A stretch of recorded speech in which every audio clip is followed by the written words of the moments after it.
para ya entrar un poco más a la parte de los microcontroladores, ahí hace una introducción también a cómo la arquitectura interna de estos tipos de micros, las memorias que tiene y eso, que está en el apunte, digamos, ahí yo le subí el apunte, así que lo pueden leer, los voy a volver a subir, tiene mal el título, la primera página, la cara.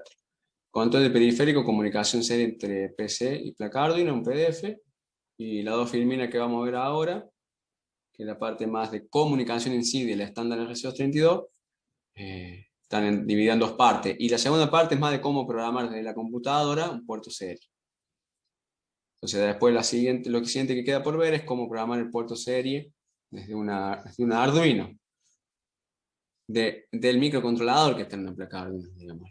Entonces esta parte nosotros ya habíamos empezado, voy a pasarlo rápido, para hacer un repaso de lo que es la comunicación. Bueno, que existen estándares, protocolos de comunicación, mecanismos, digamos, de comunicación en informática, que donde la información va de forma paralela o serializada. En principio siempre uno quiere mandar alguna palabra de algún ancho. Si son 8 bits, será bytes, si son 16. En C sería un entero corto, o 32 bits, pero... entonces en la comunicación paralela van todos juntos. Todos los bits juntos, y en serie lo que sucede es que se envía de a uno a la vez. Podrá ir el bit menos significativo primero, después con lo que sigue, o al revés. Eso también alguien preguntó la última clase. Infinidad de ejemplos de comunicación en casos donde se necesita comunicar, ¿no? O sea, obviamente es una necesidad que los dispositivos electrónicos se puedan comunicar, las computadoras, los PLC, los instrumentos, cualquier cosa. En la parte embebida, todos los sistemas de desarrollo electrónico, el sistema embebido tienen forma de comunicarse. De hecho, cuando miremos un poquito por ahí la hoja de datos del microcontrolador, o si uno dice, bueno, ¿qué diferencia hay entre una computadora y un microcontrolador? O entre un procesador, microprocesador, que tiene una PC y un microcontrolador. Bueno, que el microcontrolador tiene la CPU y tiene un montón de periféricos, todo metido dentro de un solo chip. Los periféricos en definitiva son, por eso se llaman periféricos, para acceder a las periferias afuera. Son de alguna forma de comunicarse con el exterior. En un microcontrolador está todo metido. En una computadora, bueno, el microprocesador no tiene eso, tendrá para comunicarse con la memoria, con otras cosas, pero después están los demás periféricos, que básicamente hoy es todo USB, y tendrá un VGA, un HDMI o alguna otra cosa, audio, y todo eso sería para salir al exterior. Hay muchísimos de estos protocolos, interfaces, buses. Algunos de los que están mencionados acá son internos de la computadora, el ISA, el ATA, el Serial ATA, el PCI, PCI Mini, Express, etc. Después externo, paralelo, ya estándares, digamos, esto sí que... Por ahí uno dice estándar de comunicación así a la suelta, pero mejor hablar de interfaces, buses o protocolos. Digamos, protocolos como un acuerdo que hacen en este caso dos dispositivos, para poder intercambiar información, pero cuando uno habla de un estándar es porque tiene que haber algún organismo que lo haya estandarizado. Bueno, los puertos paralelos son estandarizados, los puertos GPIB, no me acuerdo si se llaman, estos de Hewlett Packard también, y IEEE 284 y 488, y después el que vamos a ver en detalle, que es el RS232, que también está estandarizado.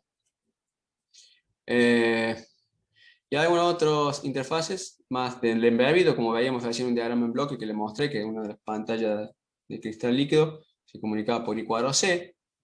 El que está acá, muchos microcontroladores, casi todos ya tienen I2C, SPI, OneWire, que ya es más específico, y otros, entradas analógicas, salida analógica, etc.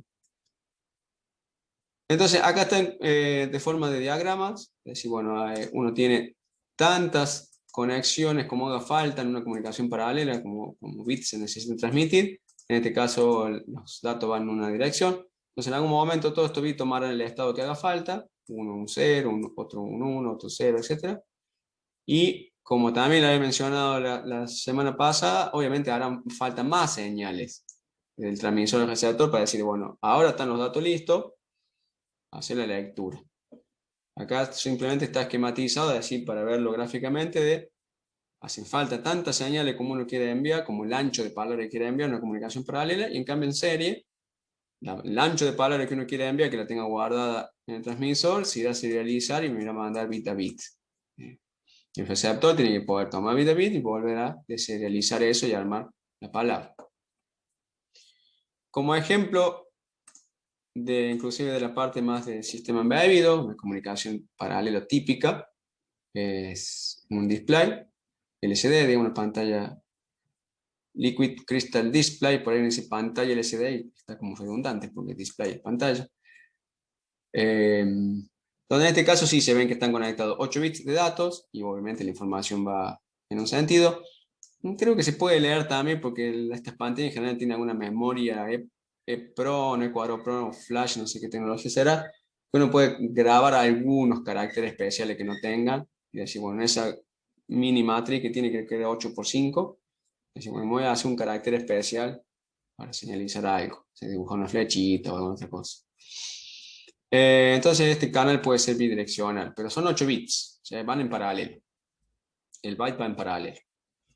Y después hay otras señales más que son de control, selección de registro, habilitación y lectura-escritura. El diagrama en bloques que vimos anteriormente es porque algunas de estas pantallas, de hecho uno lo compra directamente así, en los negocios que venden módulos de Arduino, viene con otra plaqueta más conectada, donde se conecta todo en paralelo, pero después me da 2, 3, 4 cables para afuera, entonces permite que lo comunique al Arduino por I cuadrado C. Esa es la que habíamos visto en el diagrama en bloque antes. Entonces me ahorra un montón de entrada-salida desde el Arduino en este caso. Pero de por sí la pantalla, el módulo pantalla es paralelo. O sea, si ustedes ven la hoja de datos de esto va a ver que atrás tiene un chip enorme donde le entran todas estas señales, digamos.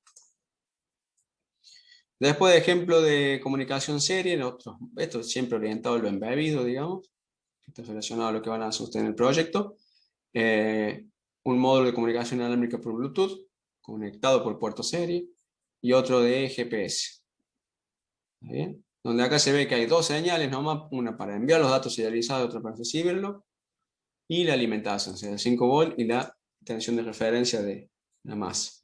En este caso, la comunicación es serial, asíncrona, lo que sería igual a un puerto serial en una computadora, pero no sigue el estándar RC232 porque no tiene los niveles del estándar de tensión, digamos, sino que son niveles de tensión TTL, o sea, 0,5 voltios.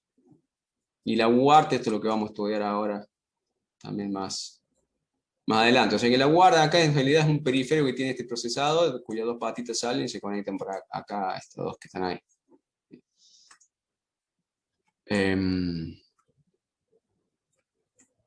Que decía acá arriba, transmisión síncrona asíncrona. Bueno, ya entrando en la parte seria, habiendo diferenciado un montón de buses, internos de la PC, externos, etc. Algunos son paralelos, otros serie. Después yendo ya a la parte serie, bueno, acá hablaba de, por más que, no, esto no era la parte full duplex. Esta es la parte de la parte de la sincronización, es decir, bueno, cuando no hay datos, cuando el transmisor no está enviando datos, la señal va a tener que tener algún nivel definido. Estarán alto, estarán bajo, pensando siempre en términos digitales, harán 0 o un 1, más allá de qué tensión después eso se presente eléctricamente. Pero cuando el transmisor empiece a enviar los datos, empezará, y si tiene que transmitir un 1 y estaba en 1, quedará en 1. Y si tiene que transmitir un 0 como primer bit, bueno, cambiará de 1 a 0. Entonces, si hay cambio, el receptor lo puede detectar, pero si no hay cambio, porque justo el dato que tiene que enviar es lo mismo que el estado inactivo, no hay forma de avisarle al receptor que los datos comiencen. Entonces, hay un problema ahí de sincronización. Entonces, teniendo eso en cuenta, hay dos mecanismos para sincronizar, que es la comunicación asíncrona y la comunicación síncrona, en el cual la comunicación asíncrona, que el RS232 es asíncrono, la sincronización se restablece con la transmisión de cada carácter mediante el uso de un bit de inicio. O sea, estará en algún estado inactivo, el bit ese de transmisión, y cuando tiene que empezar a transmitir, se pondrá un estado que indica que va a empezar la transmisión. Luego vendrán los datos, ¿sí? Entonces ya ahí también se ve que vamos a tener que se van a enviar algunos bits que no son datos, sino que son señalización de inicio o parada de transmisión. En cambio, la comunicación síncrona significa que hay otro conexionado más, otra señal eléctrica que va del transmisor al receptor, que es un tren de pulso que simplemente indica en qué momento se tienen que ir leyendo los datos. Y va sincronizado siempre lo bit a bit, digamos.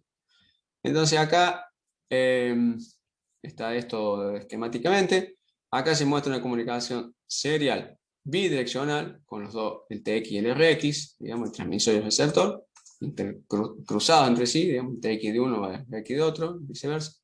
El diagrama que habíamos visto antes era en una sola dirección. Pero en el caso de comunicación síncrona hay una señal adicional, una conexión adicional, donde va el reloj, digamos, el tren de pulso que me sincroniza los datos. Y en la asíncrona no, sino que en el mismo tren de pulso de los datos va la sincronización. En ambos casos los dispositivos pueden transmitir y recibir, porque tengo la conexión para un lado y para el otro. En la comunicación síncrona, además de la señal de transmisión, se utiliza también la señal de reloj. En la comunicación asíncrona, la señal de reloj no es necesaria. Si el puerto serial nos estaríamos quedando dentro de esta categoría. O sea, comunicación serial, asíncrona. Generalmente se le dice puerto serie, pero cuando uno habla del SPI, del I2C, cualquier otro, también son seriales. El USB, Universal Serial Bus, es serial, pero uno dice USB. Y cuando dice puerto serie, habla de lo que vamos a ver ahora, digamos. Comunicación asíncrona, serie asíncrona. Puede seguir o no el estándar RC232, o puede ser nivel TTL. Después estaba todo lo que era, bueno, si se pueden comunicar en ambos sentidos simultáneamente, se dice comunicación full duplex. Si puede ser bidireccional, pero no de forma simultánea, es half duplex. Y si es unidireccional, es simplex. Comunicación media, bastante limitada y media rara. Entonces hasta ahí habíamos llegado la otra vez. Y ahora sí empezamos con lo que es el estándar RC232. La comunicación serie se utiliza ampliamente en la industria. Por eso lo hemos dejado, digamos, este contenido. Hay muchos dispositivos que usan este estándar de comunicación, debido principalmente a su simplicidad en el hardware, porque es serial, digamos, pocos cables, en principio, conectores más chicos. Uno de los estándares de comunicación en serie más utilizados es el EIA-TIA, este sería la denominación oficial, TIA, EIA 232E. El E es porque hubieron muchas versiones, creo que una de las que más cambio presentó y que se usa mucho es la C o la D, y las primeras ya como que son bastante obsoletas y las otras han ido agregándome modificaciones pequeñas, digamos. El estándar se refiere a o sea, no se le ocurra leer un estándar. De hecho, creo que inclusive son documentos que no están libres, hay que pagarlo y todo esto lo hace la gente que va a diseñar un chip, lo va a fabricar, digamos, ¿sí? El estándar USB, por ejemplo, está abierto. En algún momento el 2.0 yo lo había leído bastante, describe de lo que es el cable, lo que es el conector, toda la señal, todo. En ese caso sí está abierto, pero esto creo que no. Pero igual leer un estándar es bastante como si uno quisiera aprender a programar C leyendo el estándar C. Ya hay que tener un manejo por fuera del protocolo, etcétera, como para ir después y buscar algo concreto ahí. No tiene sentido aprender puerto serie leyendo un estándar. El estándar se refiere a la comunicación de datos entre un sistema host, podríamos decir que en una PC, pero que en el estándar se le dice DTE, significa equipo terminal de datos, ¿sí? Data Terminal Equipment. Y un sistema periférico, que las siglas son DCE, que sería equipo de comunicación de datos, nos quedamos con esta otra, o equipo de circuito de terminal de datos, una cosa así, sería este otro caso. Pero es DTE y DCE. Esto es porque en principio el estándar se usaba mucho para comunicación entre una computadora y un módem. O sea, de hecho, la computadora tenía un puerto serie, el módem un equipo aparte, y se comunicaba entre los dos por puerto serie. Entonces, el módem, el DTE, hacía como de periférico a la PC, porque era un equipo de comunicación, me permite comunicar por la línea telefónica a otra computadora. Y la computadora, el DCE, porque era el equipo de terminal de datos, o sea, donde los datos iban a parar. Gran parte de la terminología del RS232 refleja su origen como estándar para la comunicación entre un terminal hablando como de computadora, y un modem externo. En la actualidad resulta más frecuente el uso de RS232 para conectar una PC a un sistema embebido, esto desde el punto de vista nuestro, ¿no? Electrónico. O bien dos sistemas embebidos entre sí, como veíamos antes, un Arduino con un módulo GPS, un Bluetooth, etc.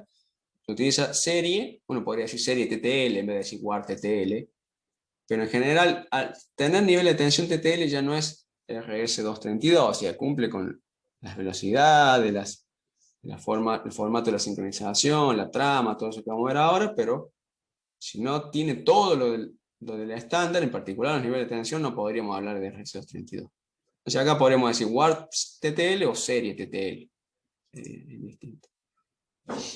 El estándar el EIA o TIA 232 es un estándar completo, que completo se dice que garantiza la compatibilidad entre el host, o sea, entre el equipo, podría ser una PC, y un periférico mediante la especificación de las señales, los niveles de voltajes, en la parte eléctrica, la configuración de pines y cableados en la parte mecánica, qué tipo de conector va, cómo está distribuido, etcétera, los cables, la parte eléctrica de los cables, impedancia, eso determina longitud máxima, etcétera, si lleva malla, todo eso está especificado en el estándar. E información de control mínimo entre host y sistema periférico. O sea, esto sería la parte funcional, o sea, qué fin tiene cada una de las señales eléctricas, ¿sí? Acá están las siglas, como para dejarlo anotado. EIA y TIA son Electronic Industrial Association, o sea, son asociaciones que definen estándares. Pero uno lo conoce comúnmente como RS232, por eso lo venimos usando así. No dice EIA 232 o TIA 232, le dice RS232, donde RS significa Recommended Standard, o sea, Standard Recommended.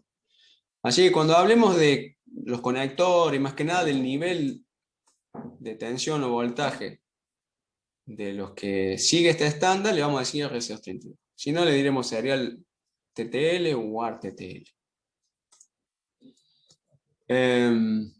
Entonces, ahora tenemos que ver cada uno de estos puntos de lo más básico, lo más simple de comprender, lo que uno ve cuando ve algún dispositivo, un osciloscopio, un tester, lo que sea, que usa RC232, que es lo que tiene que tener en cuenta de los aspectos eléctricos, características eléctricas, características mecánicas y funcionales. Esos son los 3 puntos que están definidos en el estándar. Ya que desde el punto de vista eléctrico, el RC232, puerto serie, digamos, lo conocemos generalmente, indica que un cero lógico se representa con un nivel de tensión positivo que va de 30 a 25 voltios y se le dice espacio. Esto espacio marca de venir de las comunicaciones, no sé si del código Morse o de dónde. Y un 1 lógico se indica, o sea, un 0 es tensión positiva y un 1 tensión negativa. O sea, que hay como una inversión ahí. Y los rangos de tensión, fíjense que son bastante elevados. Esto permite que los cables pueden ser de longitud importante. Digamos, tengan en cuenta que un cable tiene cierta impedancia, la tensión en general va cayendo a medida que el cable es más largo. Entonces, si tenemos más tensiones, mejor. Además, bueno, obviamente, por los cables pueden tener interferencia y todo eso. Entonces, antes había mencionado que hay otro estándar que es el RS485 que trabaja con pares de cables. O sea, el TX son 2 cables y el RX son 2 cables que llevan tensión diferencial. O sea, acá la tensión va del cable de transmisor a masa y está referenciado siempre a la misma señal. Los valores fíjense que queda como una ventanita entre -3 y 3, representa el estado definido, o sea que no podría haber una tensión que esté en ese rango, porque del otro extremo el dispositivo no se asegura nada de que va a detectar, se va a detectar un 1 o un 0 lógico. Nosotros, como estamos desde el punto de vista del programa, tratemos a las señales como la información lógica, o sea, el bit, es un 1 o un 0. Estos son los más básicos, por eso decía, si no cumple esta extensión no podríamos hablar de estándar RC232. Después la parte eléctrica define otros parámetros como corriente y cortocircuito, o sea, es bastante tolerante, el estándar del cortocircuito, capacidad máxima de la línea, o sea, capacidad eléctrica, ¿no? Microfaradio, picofaradio, que eso también está especificado en el cable y que nos va a determinar la longitud máxima en conjunto con la tasa de cambio, nivel de señal, o sea, una señal, si está en bajo y pasa alto, digamos, en ese voltaje, digamos, si está en un nivel entre -3 y -25 y pasa a un nivel entre +3 +25, bueno, ¿a qué velocidad lo hace?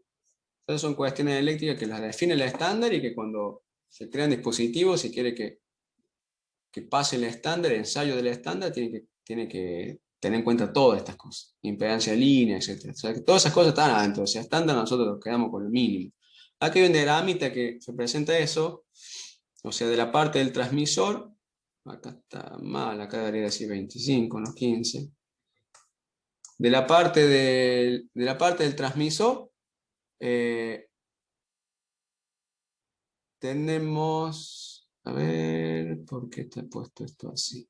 Acá decía 3A. De la parte del transmisor, déjeme que esto lo controle. Más 3, menos 3, marca y espacio. Un 0, 3, menos 3. Bueno, acá no estoy seguro de este 5, ¿no? A ver cómo estaba en el apunte. No, este diagrama lo saqué del apunte. No tenía que ver.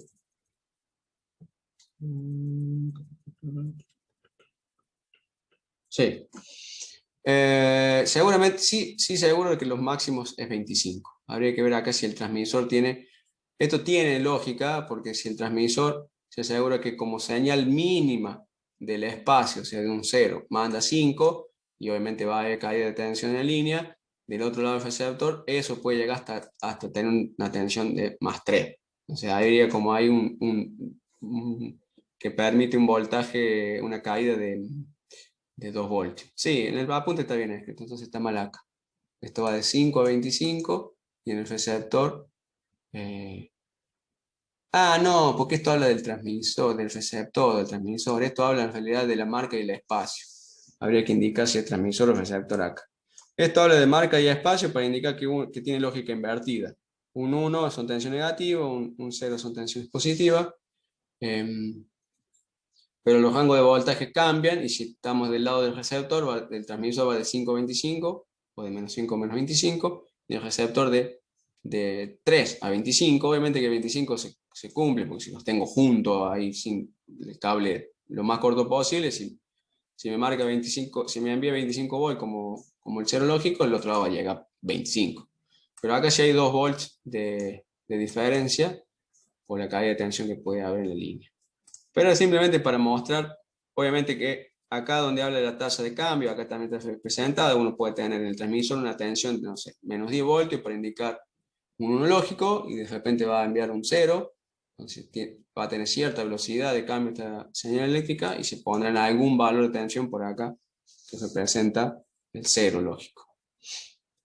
Después de toda la línea, de todo el cable, digamos, la parte eléctrica, del otro lado llegará una tensión levemente alterada, pero tiene que estar dentro de estos márgenes para que entre en el rango de que lo tome como un 0, lo tome como un 1. Bien. Acá en el apunte también dice 15. Habría que ver capaz que esté mal esto. Un 0 lógico, un espacio, y va entre... Esto ya lo voy a corregir. Esta es la cuestión es eléctrica, ¿está bien?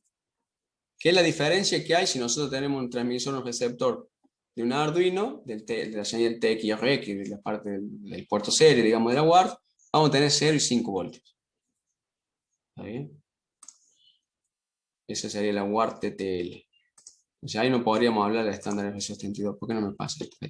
Bueno, por otro lado tenemos también relacionado, no sería tanto la parte eléctrica, pero sí la parte, sí, obviamente, de cómo van los datos por esa señal eléctrica. Pero acá tenemos una representación, sí, lógica, podríamos quedarnos con la parte lógica. Tenemos un 1, tenemos un 0, y cuando se quiere enviar el tren de pulso, digamos, de los bits, de los datos, este sería el formato de la trama. Se le dice, bueno, digamos, trama de comunicación serial. Trama de comunicación serial. ¿Esto qué indica acá? Que cuando no hay comunicación, lo que decíamos antes, acuérdense que esto es comunicación asíncrona, o sea que no hay otra señal eléctrica que une los dos dispositivos que me envía un reloj, un clock, sino que simplemente si queremos hacer una comunicación unidireccional, del transmisor sale un cable, el receptor le llega un cable y después ir a la masa, para que las tensiones se referencien al mismo nivel, digamos. Y nada más. Entonces, si no hay transmisión de datos, desde el punto de vista del transmisor, el canal está ocioso y eso se representa con un 1 lógico. Será tensión negativa si si adaptamos la parte eléctrica, y si no, si lo medimos en la plaquita de Arduino, vamos a ver los 5 voltios. Pero nos quedamos con la parte lógica nomás. O sea que el canal ocioso se representa por un 1. Cuando quiere empezar a transmitir datos, esa señal baja, se pone un 0, indica el bit de start inicio de comunicación, de inicio de trama, digamos. Ahí empieza todos los bits para hacer la transmisión de los datos. Es el bit de arranque o inicio, que es un 0. Después vienen los n bits de datos. Entonces, si ven acá, todo lo que está en corchete es opcional. Entonces, por defecto van a venir sí o sí 5 bits de datos, del 0 al 4, y le puedo agregar un sexto, un séptimo, un octavo. Lo más común es mandar un byte, digamos. Pero por ahí las comunicaciones iniciales para los que se usaba esto alcanzaba con 5 bits o con 6, etc. Pero son opcionales, o sea que hay que configurar el dispositivo para ver cuántos bits de datos queremos transmitir. Entonces acá por eso están estos como que parecen como unos rombos ahí, porque decir, bueno, vino el 0 y la señal irá a 1 si el primer bit que viene es 1 o se quedará en 0, y después irá cambiando, se quedarán todos en 0 si quiero mandar todo 0, o tomará el nivel adecuado en base al dato que se quiera mandar. Después de enviar todos los datos viene el bit de paridad, que se puede usar o no, porque es opcional. La paridad es un mecanismo para hacer detección de errores. Es decir, bueno, a ver si la paridad es par, significa que en todos los bits, incluido el bit de paridad, hay un número par de unos. Y si es impar también, se completa este bit con 1 o con 0 para que el total de unos quede impar o par, dependiendo de cómo lo configure. Uno quiere usar paridad par o impar. El dispositivo, digamos, el periférico, en este caso que es la WARP, la que hace todo esto, se encarga de llenar este bit con el bit que haga falta para seguir esa paridad. Entonces, del otro lado, ¿qué pasa? Que si alguno de los bits de datos en el receptor llegó errado por un error eléctrico, por algo, en vez de llegar un 1, llega un 0, mirando el bit de paridad se va a detectar que hubo un error. El problema es que es un mecanismo de detección de errores, solamente detección, no es corrección. En otros medios de comunicación como USB hay transmisión o TCP/IP, etc. Ni siquiera es corrección acá, ni transmisión ni nada. Es saber si llegaron bien los datos o no, pero es muy elemental la detección de error, porque si invirtieron 2 bits de datos por error, por ruido eléctrico o lo que sea, del otro lado no me voy a dar cuenta, porque se compensa, digamos, la paridad. Así que también por ahí en la parte embebida no es muy común usar detección de errores por paridad, por bit de paridad. Después del bit de paridad, que es opcional o no, vienen los bits de stop o de parada, así como tenemos un bit de arranque, tenemos un bit de parada, que va a venir 1 o opcionalmente pueden ser 2. Pero si la mayoría de las WARs, si se utilizan 8 bits de datos, solamente se puede enviar un bit de parada. Si se utilizan menos bits de datos, se puede configurar a 2 bits de parada, pero tampoco es común en embebido. Y después de ese último bit de parada, ¿qué puede pasar con la señal esta? Si ya no se va a enviar más nada, se vuelve a 1, que era idle, o sea, independientemente de... Bueno, los bits de stop son nivel lógico 1, acá lo dice, el bit de arranque es 0, el de esto es 1, o sea que acá la señal, independientemente si estaba en 1 o estaba en 0, va a parar a nivel 1, nivel alto, sigue nivel alto, y si el canal queda ocioso, porque no se va a enviar ningún otro dato, quedará en bajo, y si se quiere enviar un nuevo dato, lo que viene a continuación será un nuevo bit de inicio de start y se pondrá en alto en vez de en bajo. O sea que este periodo de inactividad podríamos no tenerlo si se quieren enviar datos uno atrás del otro. O sea, apenas termina el último bit apenas termina el bit de parada, se pone en bajo para indicar el siguiente bit de inicio. Después vendrán los datos, el siguiente byte, etc. Y el bit menos significativo es que se envíe primero. Primero va el bit 0, después el 1, el 2, el 3, el 4, en el orden que se leen de acá de izquierda a derecha. O sea que si si podemos pensar que esto es una señal eléctrica que se desplaza, se tiene que estar desplazando para allá, y acá tenemos algo que lee. Bueno, está en 1, pasa este 1 por acá, lee 0, después cuando pasó el 0 lee el 0, cuando pasó el bit de esta lee 0, y después le daría los 1 y los 0, y le daría primero el bit menos significativo, etc. No sé si les resulta más fácil verlo en movimiento o quieto. Si no, uno tiene que leer de izquierda a derecha. Es el orden en que van los bits por... Y esto hay veces que cuando la parte electrónica no funciona, hace falta conectar un osciloscopio, poner que me sincronice bien ahí el canal, disparo del vertical y tratar de ver la señal ahí, a ver si veo bit parada, a ver qué sé yo. por ahí hace falta también esta señal en el osciloscopio, así que tenerla acordada así como es no es tan difícil. Bit de parada, bit de datos y bit de stop. Y en estado ocioso que se queda en 1. Hay una nomenclatura en cuanto a notación para ver cómo es la trama que se simboliza de esta forma como está abajo. Está compuesta por acá no hay muchos ejemplos en la punta y más, por un número, una letra y otro número. Entonces, el primer número indica la cantidad de bits de datos. 8, si envío 8 bits de datos. 5, si envío 5. La letra es el tipo de detección de error que se hace con paridad.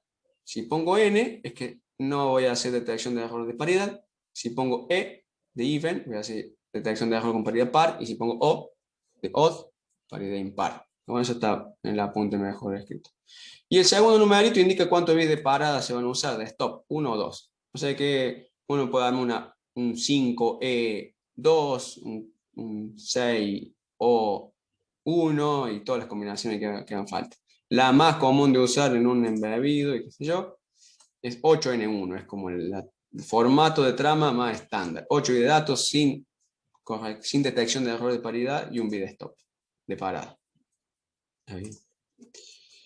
Pero por ahí, si en algún momento se tienen que hacer algo, algún programa o algo que se comunique con algún embebido, con alguna PLC o alguna máquina de automatización, algo muy particular, leyendo el manual va a decir, bueno, esto implementa RC232 y la trama de comunicación será 6E1. Ya saben cómo se tiene que configurar. Pregunta. ¿Cuánto dura cada uno de estos bits en tiempo? Si yo digo acá, mientras voy haciendo el dibujito, ustedes me contestan. Digo, bueno, a ver, digo acá, acá. eh, ¿Qué duración tendrá este tramo de tiempo? Bueno, no estaba muy centrado acá. ¿Cuánto puede ¿No ser? será configurable eso también, profe? ¿O es estándar? Es configurable. Estaba siguiendo, probando si le pegaba el medio. Sí, es configurable. ¿No es 9600 audio o algo por el estilo? Ah, bueno. 9600. Los baudios, seguramente lo van a estudiar en comunicaciones. Tiene más sentido de cuando los bits se representan con el dato se representa con distinto nivel de tensión. Y cuando los niveles de tensión son 2, o sea que es 1 a 1 con el dato binario, digamos, 0 tal tensión, 1 tal tensión. Hablar de baudios es lo mismo que hablar de bit por segundo. Entonces, alguna vez ustedes van a ver BPS y van a decir baudios por segundo, pero bueno, bien podría decir bit por segundo. Sería como más directo por lo que estamos tratando acá y no nos confundimos con el concepto de Baudio. Sí, tiene que ver con los bits por segundos y 9600 que también es muy, así como decir, bueno, el caballito de batalla de la comunicación serie es 8N1 la trama y la velocidad estándar casi siempre es 9600. 9600. Ahora, si uno ¿A 1000 envía... milisegundos puede ser? ¿Ah? ¿1000 milisegundos pueden ser que dure? 1000 ¿Cada milisegundos un es un segundo? segundo, ¿no? Sí. Si uno envía 9600 bits por segundo, tendría que hacer 1 sobre 9600. Bien. Eso te daría en segundos cuánto. 1 9600 son casi 10.000, 1 sobre 10.000. Estaría mandando casi a 10 kilohertz. Un kilohertz son un milisegundo, serían 0,1 milisegundo. Sí, 1000 milisegundos es un segundo, o sea, un bit por segundo sería como muy lenta la comunicación. Y acá estamos viendo que lo que mencionaba Fecina, 9600, una de las más comunes, ¿no? Es la más común. ¿Puede ser 0,0001? Y después algo más. 0,001 segundos. Sí.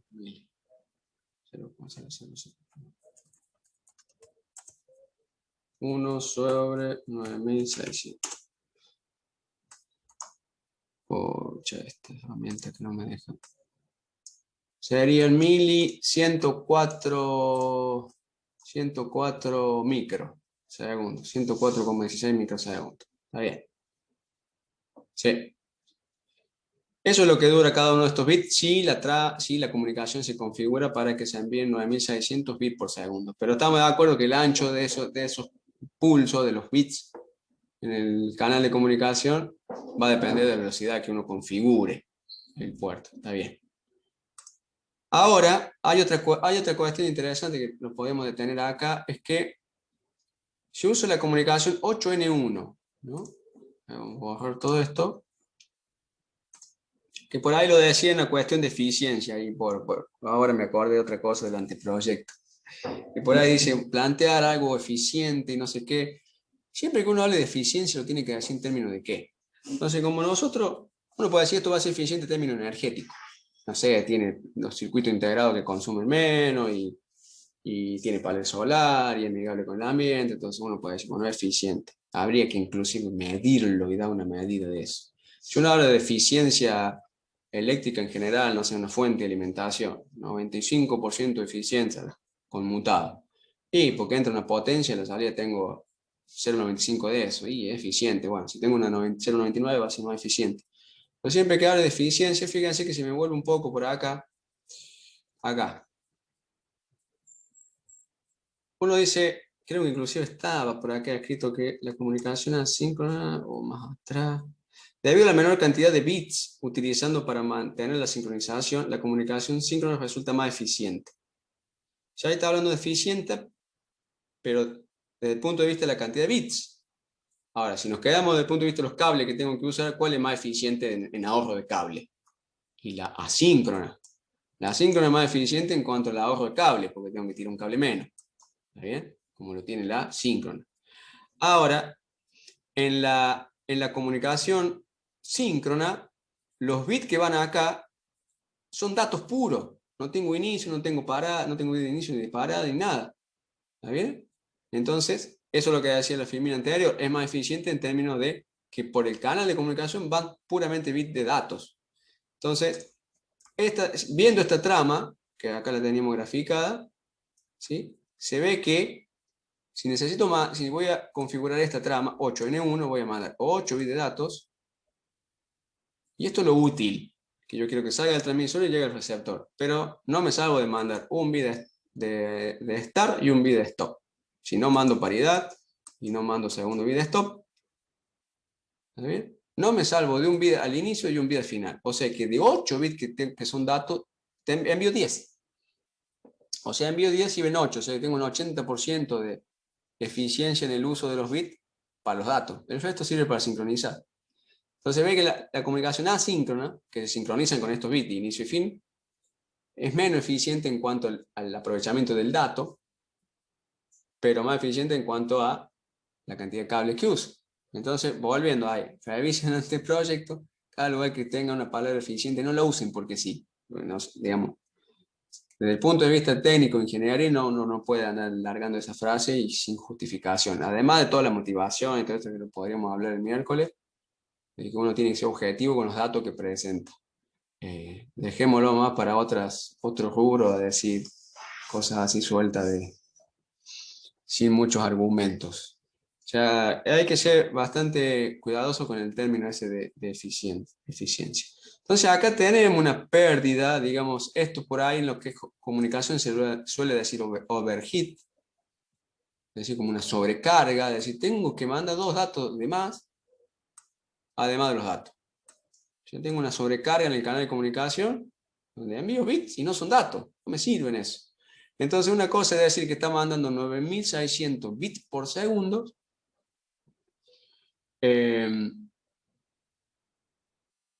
y si ustedes lo dividen, ¿por cuánto lo tendrían que dividir eso? Para ver cuántas tramas son bits por segundo. O sea que si divido por 10, y tengo 10 bits en una trama, ¿está bien? O sea, tengo los 8 de datos más el de inicio y parada, si divido por 10, 9600 me da 960. O sea que podría mandar 960 tramas completas por segundo. Pero eso no se bueno, y eso se traduciría a 9600 960, perdón, bytes en total, útiles, ¿está bien? Se tendría 960 bytes por segundo, ¿sí? Pero no puedo dividir los 9600 directamente por 8 al principio diciendo, bueno, todos son bits de datos. 9600 dividido 8 me da cuántos bytes por segundo me mandan. No, porque no son todos bits de datos. Hay 2 bits que no son datos. ¿Está bien?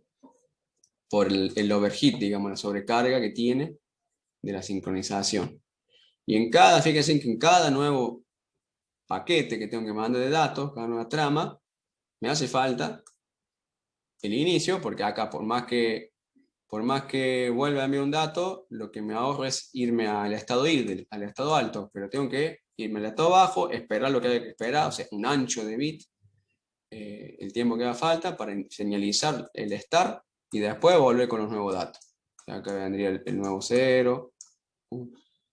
Una vez que termine el octavo dato, tengo que mandar el bit stop, o sea, ir a alto, esperar. O sea que sí o sí tengo que mandar 10 bits por cada byte que necesite enviar. Si tengo una deficiencia ahí en ese sentido. Bueno, esto por ahí en el proyecto se le va a plantear, porque uno va a querer medir algo del Arduino, decir, lo voy a mandar a la computadora, bueno, ¿a qué velocidad va? ¿Cuánto lo puedo ir leyendo el Arduino? ¿Qué velocidad voy generando datos nuevos en el Arduino? ¿Qué velocidad tengo en el canal de comunicación? Ahora vamos a ver qué velocidades puede andar un puerto serie, a ver si me da o no me da la velocidad, o de otra forma me las puedo rebuscar, digamos.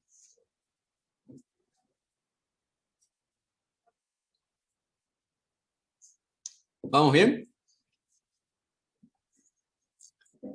O sea que estábamos con la parte eléctrica. Ahora, características funcionales, o sea, de qué fin tiene cada una de las señales que están definidas en el estándar, que son un montón. De hecho, esto ahí en el apunte que le dejo está una nota de aplicación que se llama, digamos, las empresas que venden circuito integrado, microcontrolador y todo, generalmente largan esas notas de aplicación que son, bueno, como el nombre lo dice, enseñan a construir cosas o hacen alguna revisión de literatura, etc.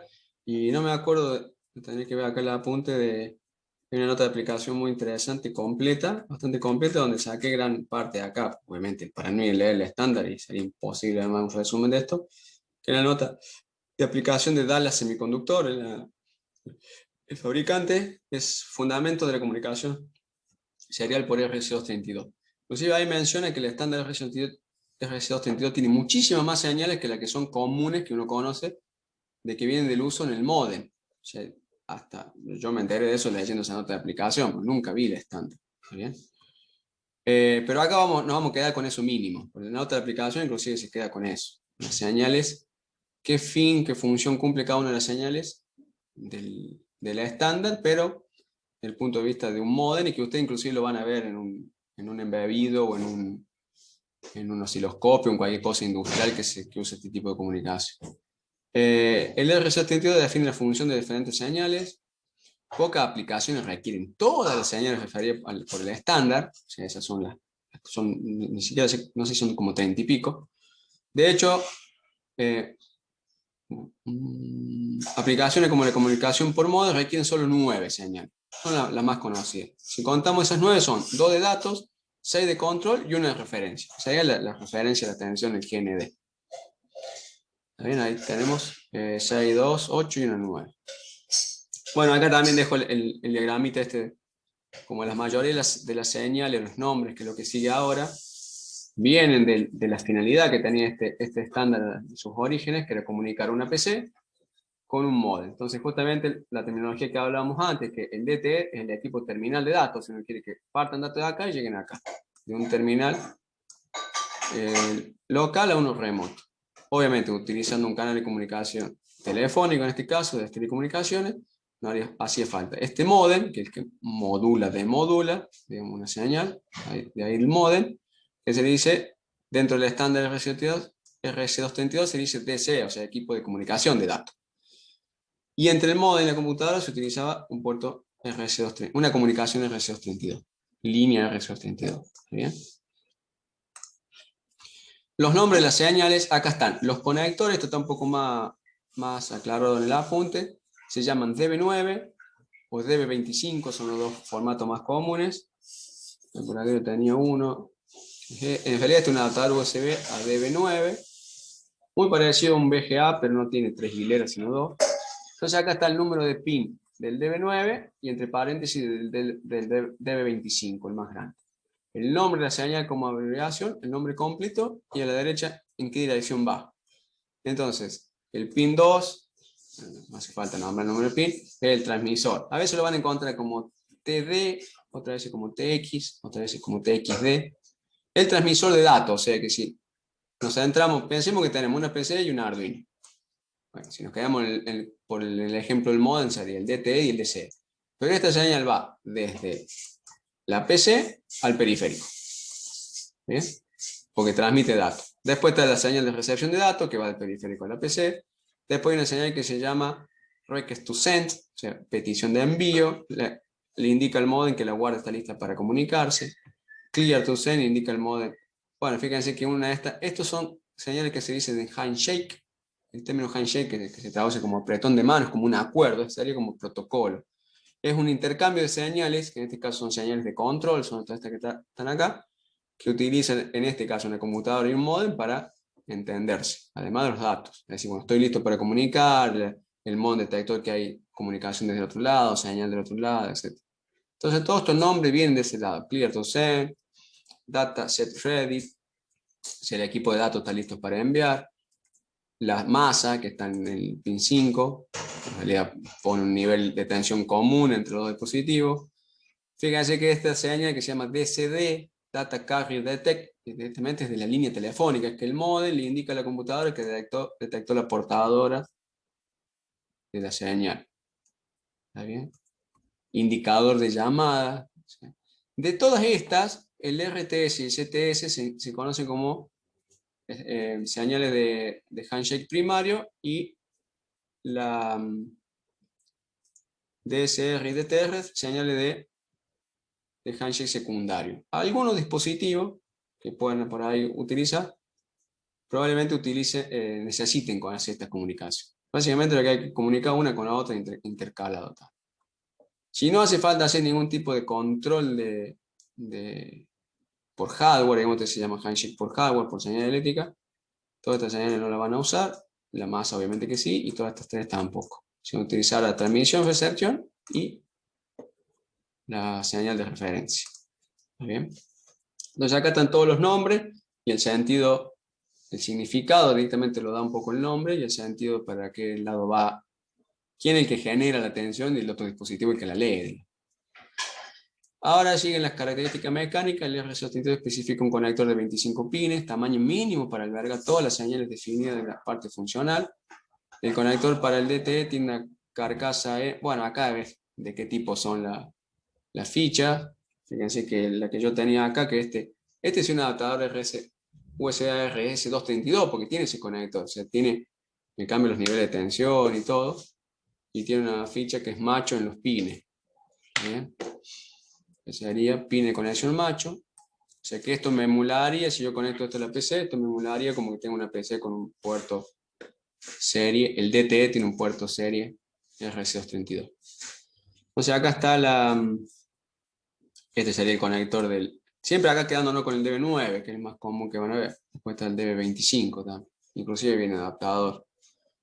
Como el conector, entonces, pero fíjense que la carcasa, esta es hembra, pero los pines son machos. En general cuando uno dice conector macho, habla de los pines. Este sería el conector hembra, también habla de los pines. Sí.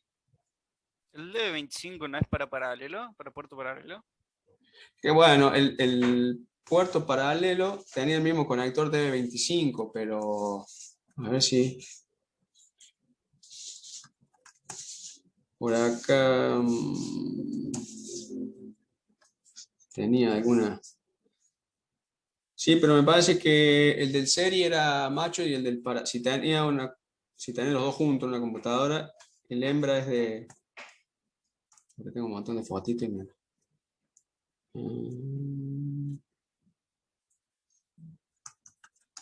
Sí, usa el mismo, pero cambia. Uno es macho y el otro hembra. Pero también se usaba de 25 en el paralelo.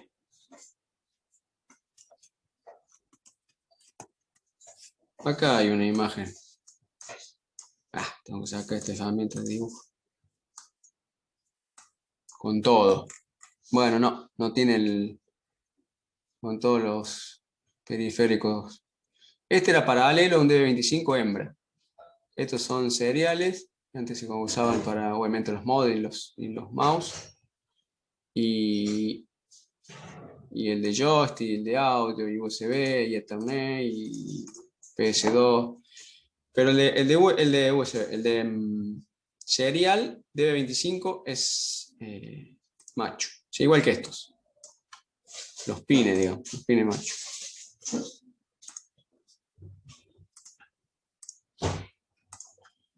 Bueno, entonces acá están, como es los conexionados, si ustedes fijan, como que están en espejos. Si una cosa conecta con otra, se corresponden los nombres y se corresponde la numeración también. O sea, por ahí los plásticos tienen el numerito ahí internamente. Entonces van a ver que las señales en los pines 2 y 3 están TX y REC. Acá. Está bien. Si empiezan cuenta de acá, 1, 2, 3, y del otro lado también está en el 2, 3. Y la masa que está en el 5. O sea, básicamente tienen que conectar esto para hacer una comunicación bidireccional, full duplex, sin control sin handshake por hardware. A ver, seguimos.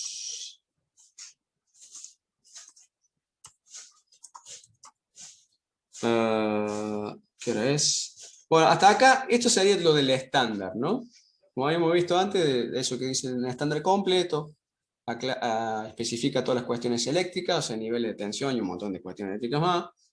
Principalmente la tensión, por ahí que es lo que más uno puede llegar a ver o medir. La parte funcional, que son todos los nombres de la señal y para qué sirven. Y la parte mecánica, que serían la parte de los conectores y la distribución de pines. Y acá le dejo el ejemplo del DB9, ¿no? Entonces acá se terminaría lo que es el estándar RS-232, que es un súper resumen, es lo más básico, pero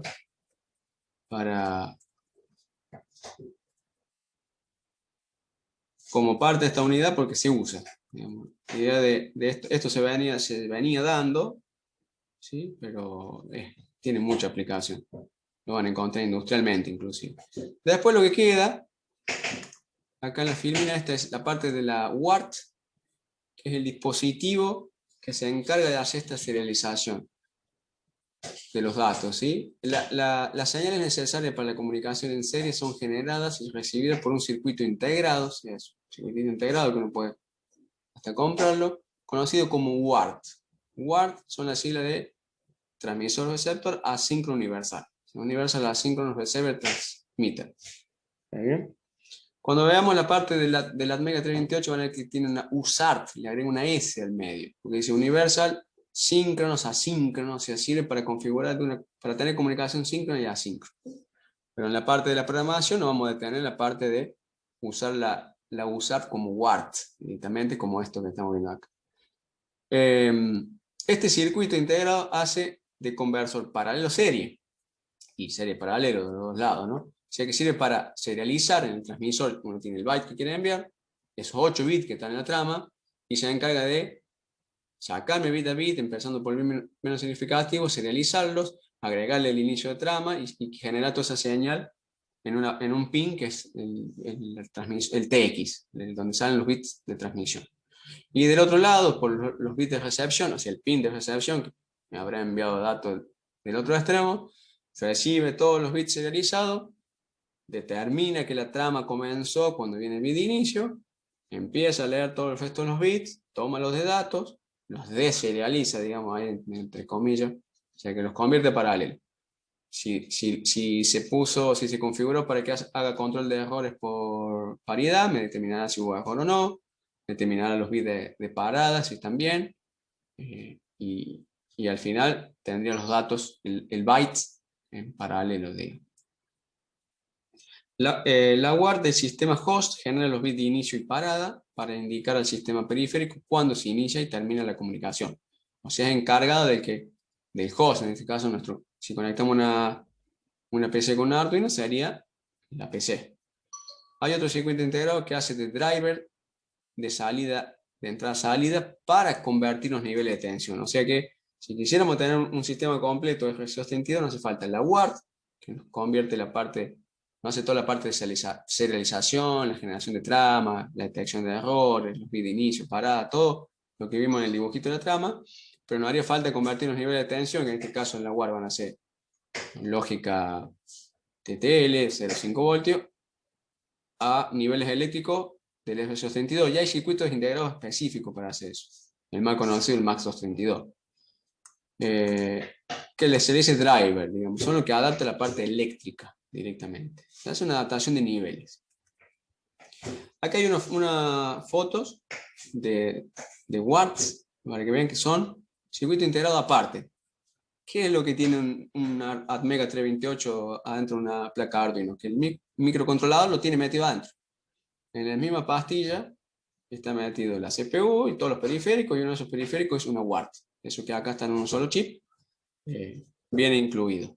Ahora, este modelo de UART, que se ve ahí 16550, es muy utilizado, acá también en otro formato de encapsulado, 16550, que viene como circuito integrado independiente, digamos, para que uno arme una placa. De hecho, esta que está a la derecha puede ser una placa, no sé, expansión de una computadora que le agrega un puerto serie o algo similar. Pero la misma UART y el mismo modelo 16550, hay algunos microcontroladores que la tienen adentro directamente. En particular la de la Atmega 328, eso también me gustó. No es esta, porque esta es bastante compleja. La de la Atmega 328 es muy simple. Es más simple que esta. O sea, esta tiene más registro para programarle interno, tiene más opciones, más cosas, más entreverado, porque viene de la primera UART, un modelo 8250 que tenían las primeras computadoras. Después evolucionó a la 16550, pero no son de las UART más simples, pero como son tan usadas, deben estar por todos lados metidos, se sigue fabricando el día de hoy, y hay muchos circuitos, no hay muchos microcontroladores que las tienen embebida adentro, el mismo modelo. Acá lo puse nomás como ejemplo de circuito integrado que viene aparte y que para mencionar esas cuestiones. Entonces, a ver qué dice acá la firma. Bueno, no dice nada. En un sistema host, nos quedemos del lado de la computadora, digamos, lo que tendríamos, si tuviera un puerto serio, si le ponemos una placa a una compu de escritorio de expansión que me genera un puerto serie, que siga el estándar RS232, esa placa en algún lugar va a tener una UART, tendrá todo el circuito integrado que se adapte al periférico donde lo conecte, al bus, será PCI, mini PCI, PCI Express o lo que sea, y en algún momento tendrá una UART, ya tendrá la parte del controlador asíncrono, universal asíncrono, con todas las señales eléctricas de la UART, las estándares, las más comunes, digamos, los estándares, no la que sigue el estándar, sino las más comunes para la comunicación por modem, transmisión de datos, handshake primario, handshake secundario, etc. Pero todo esto acá tenemos nivel de tensión TTL, o sea, 0,5 voltios. Entonces hace falta un circuito integrado adicional que hace de driver que me adapta las niveles de tensión, tanto para señales que van en una dirección o para señales que van en otra dirección. ¿Está bien? Y del otro lado, y al extremo, tendría el conector, en este caso un DB9. Este numerito de pines se corresponde con el DB9 que estaba antes en la tabla. Pin 5 era la referencia y el 2 y el 3 la transmisión de reception. ¿Okay? O sea que acá sí tendríamos una comunicación puerto serie estándar FS232.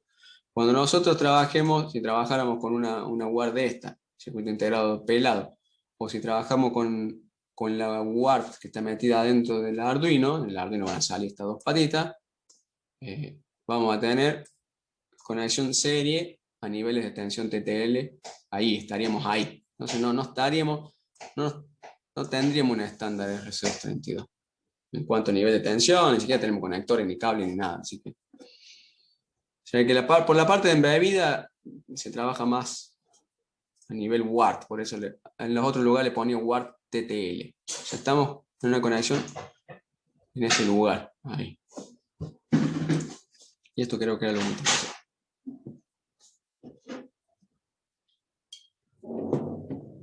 Seguiría lo otro que es la parte de programación. Podríamos empezar una parte. Bien, voy a cortar esta grabación y si quieren hacer alguna pregunta.